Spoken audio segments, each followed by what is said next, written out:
ito na ang ating day 12 ng Vlogmas, mga ka-foreheads. December 12, 2023, Tuesday! Mga ka-foreheads, medyo nag-isip ako kung anong araw, no?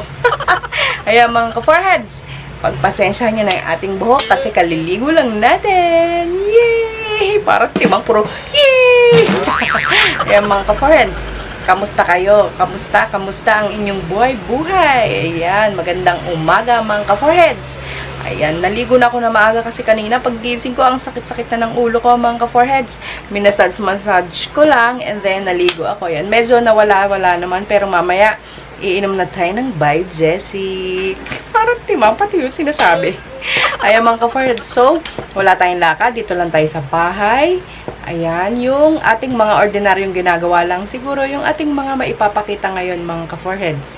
And then, malapit na talaga ang Pasko, no? Ilang days na lang, Pasko na, mga ka-foreheads. Asa na regalo ko? Sabay ka ng regalo. Bakit? Sino ka ba, Wilmy? Ayan, mga ka-foreheads. So, ang daldal na naman niya, girl. Ayan, mga ka-foreheads. So, clips na lang, mga ka-foreheads, ang ating ipapakita. Oo nga pala, pasensyahan nyo na yung ating vlog siguro kahapon. Wala namang kwenta yun. Ayan. Oo nga, walang kwenta. Hindi ako nagpag-vlog kahapon kasi wala namang something special na nagaganap sa aking buhay.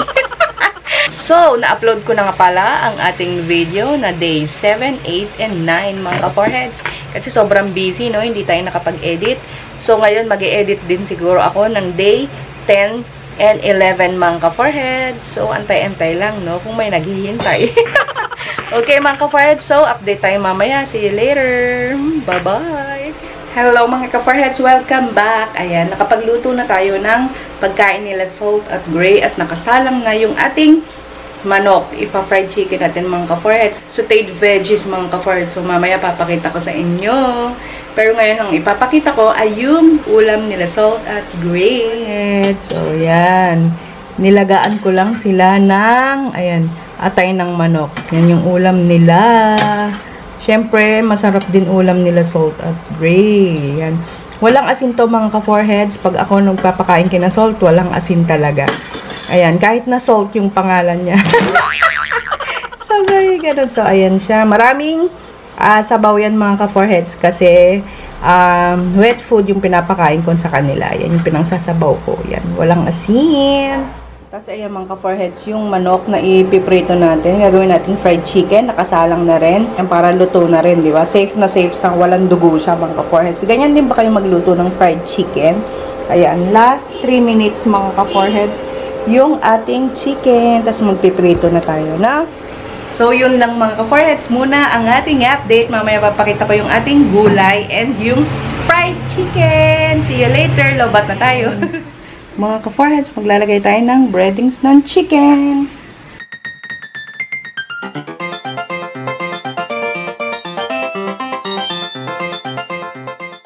Hello mga ka-foreheads! Magpiprito na tayo ng ating fried chicken, mga ka-foreheads. Buksan lang natin yung ating kalan. Alam nyo ba kanina, Diyos ko, mainit na yung ating mantika. Hindi pa ako tapos mag-breadings ng chicken. Kaya ayun, pinatay ko muna ulit. Ngayon, mag-open ulit tayo ng kalan. Update tayo mamaya. Mga ka-foreheads, ito na yung mantika natin na nasa pot. Ngayon, ilalagay na natin yung mga chicken.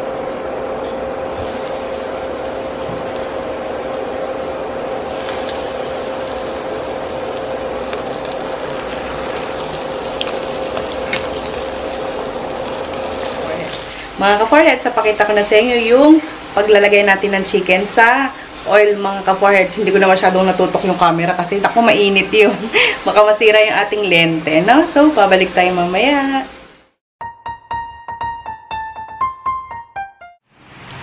Hello mga ka-foreheads! I'm back, mga ka-foreheads. Ngayon ay katatapos lang natin magluto ng ulam. Pero mamayang gabi, iluluto ko pa yung chop suey para mas crispy siya, mga ka-foreheads. Tapos, mga ka-foreheads, may dumadaan pa. Kain tayo. Ayan, mag-sisirya muna tayo, mga ka-foreheads. Piatos na sour cream. Ayan, mga ka-foreheads. And then, nakaupo tayo ngayon. Mag-e-edit na rin tayo ng ating video. So, mamaya ulit siguro, mga ka-foreheads. Balik tayo. Bye!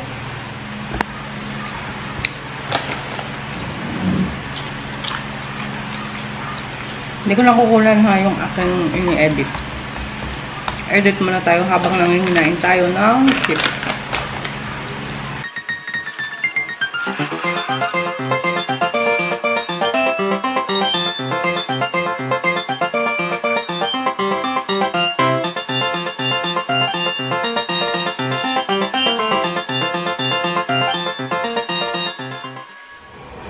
Hello mga ka-foreheads! Diyos ko mga ka-foreheads, as in literal kagigising ko lang.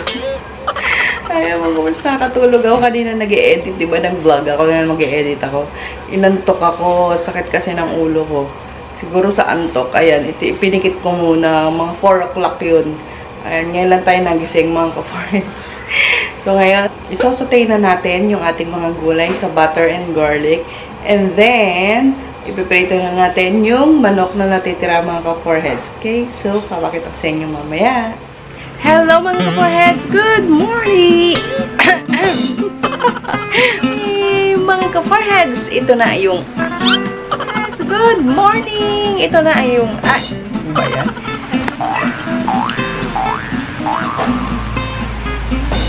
Hi! Hindi na kasali.